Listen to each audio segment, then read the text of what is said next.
नमस्कार सैनिकों, मैं हूं आपके साथ आपकी पत्रकार नैना शर्मा। उम्मीद करती हूं आप सब सैनिक भाई स्वस्थ होंगे, आप सब अच्छे होंगे। कैसे हैं आप कमेंट सेक्शन में ज़रूर बताइएगा। और सबसे पहले आप सबको हैप्पी न्यू ईयर। वैसे आप लोग तो यही सोच रहे होंगे कि इसमें क्या हैप्पी न्यू ईयर है, इतने सालों से आपको हक नहीं मिलता आ रहा है आपका OROP का, MSP का, इतने सालों से आपके जो बेनिफिट्स हैं आपको नहीं मिल पा रहे हैं। तो आप सोचेंगे क्या हैप्पी न्यू ईयर, इसमें हैप्पी कुछ भी नहीं है। बल्कि हमारे सैनिक तो काला दिवस मनाने जा रहे थे 1 जनवरी 2024 यानी कि आज।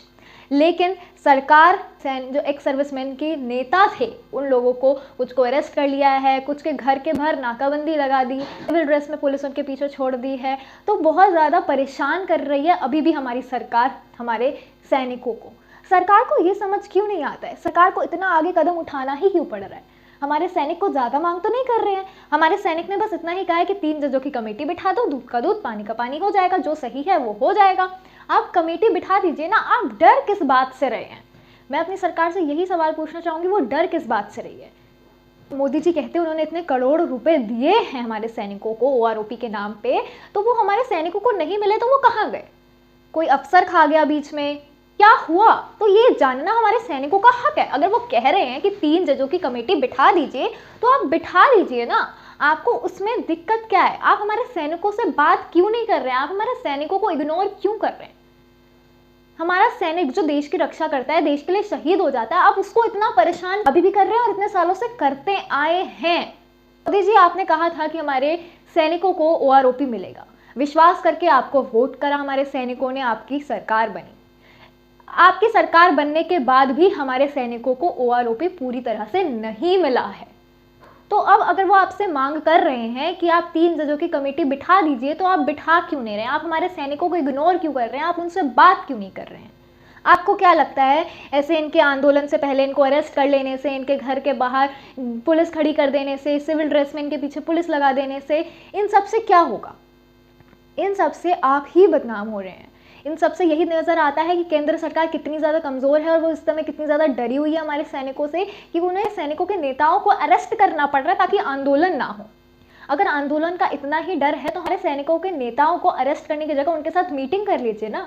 उनसे मीटिंग करके बात कर लीजिए, फेस टू फेस। जो बात होगी होके क्लियर हो जाएगी, जो उनकी समस्याएं उन्हें समाधान कर दीजिए। तो आपसे ज़्यादा कुछ मांग भी नहीं रहे हैं। आपसे क्या मांग रहे हैं? 3 जजों की कमेटी ही तो मांग रहे हैं। आपसे अभी कोई पैसा नहीं मांग रहे हैं, कुछ नहीं मांग रहे हैं, लेकिन फिर भी आप ऐसा कर रहे हैं। मोदी जी, बहुत प्यार से हमारे सैनिकों ने आपको समझाने की कोशिश कर ली है। बहुत प्यार से हमारे सैनिक आपको बताना चाह रहे हैं कि आप उनकी बात सुन ले, उनको उनका हक दे दे।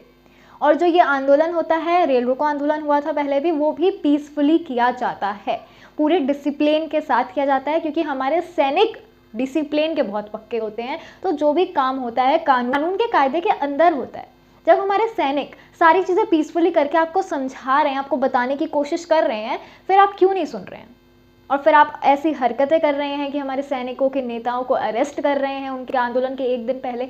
आपको पता था आंदोलन होने वाला है। अगर आपको लग रहा था कि ये देश को बहुत ज़्यादा नुकसान पहुंचा सकता है तो आपको बात करनी चाहिए थी ना। इससे तो साफ यही लग रहा है कि सरकार डर रही है, और डर किस बात से रही है ये भी नहीं पता है। आप क्या सैनिकों का सामना नहीं कर सकते हैं? जब आप पीछे छुप के वार कर सकते हैं, उन्हें अरेस्ट कर सकते हैं, तो क्या आप सैनिकों का सामना नहीं कर सकते? आप सामने फेस टू फेस बात नहीं कर सकते हैं? 4 दिसंबर को भी यही हुआ था। आपने बोला था बात करने आएंगे, एक मीटिंग होगी, लेकिन कुछ नहीं हुआ था। और अभी तो हद ही हो गई है। आपने अरेस्ट, घेराबंदी करना चालू कर दिया, उनको उनके घर के अंदर बंदी कर दिया है ताकि वो बाहर ही ना निकले, ताकि आंदोलन हो ही ना। अगर इतना डर है तो आप एक बार बैठ के फेस टू फेस मीटिंग करके बात कर लीजिए ना। हमारे सैनिक सारा काम कानून के दायरे के अंदर करते हैं, पूरे डिसिप्लिन के साथ करते हैं और पीसफुली करते हैं। तो हमारा चैनल आपसे यही निवेदन करना चाहेगा कि आप प्लीज़ हमारे सैनिकों की सुन लीजिए, और वो जो 3 जजों की कमेटी मांग रहे हैं वो आप उन्हें दे दीजिए, ताकि दूध का दूध पानी का पानी हो जाए। क्योंकि अगर आपने कुछ गलत नहीं किया है, आपने घपला नहीं किया, तो आप डर क्यों रहे हैं? आप डरिए भी मत ना। बहुत ही शांति से हमारे सैनिक अभी तक काम करते आए हैं और आगे भी शांति से ही काम करेंगे। वायलेंस कभी क्रिएट नहीं करेंगे। आप उन्हें और परेशान नहीं करिए। जैसे कि आप सबको पता ही चल चुका है कि अब आज काला दिवस यानी कि रेल रोको आंदोलन जो 11 जगहों पे होना था वो नहीं होगा, लेकिन वो होगा ज़रूर। अभी नहीं होगा, ऐसा नहीं कभी नहीं होगा। अगर सरकार नहीं सुनेगी तो होगा ज़रूर। तो आप क्या सोचते हैं पूरे मामले पे, और आप सरकार को क्या कहना चाहेंगे? सरकार ने ऐसी हरकत क्यों करी? इतना बड़ा कदम क्यों उठाया? तो आप इसके बारे में क्या कहना चाहेंगे वो हमें कमेंट सेक्शन में कमेंट्स करके जरूर बताइएगा। मैं हूं आपके साथ आपकी पत्रकार नैना शर्मा, फिर से मिलूंगी एक नई वीडियो के साथ। तब तक के लिए बने रहिए हमारे चैनल के साथ। जय हिंद, जय भारत।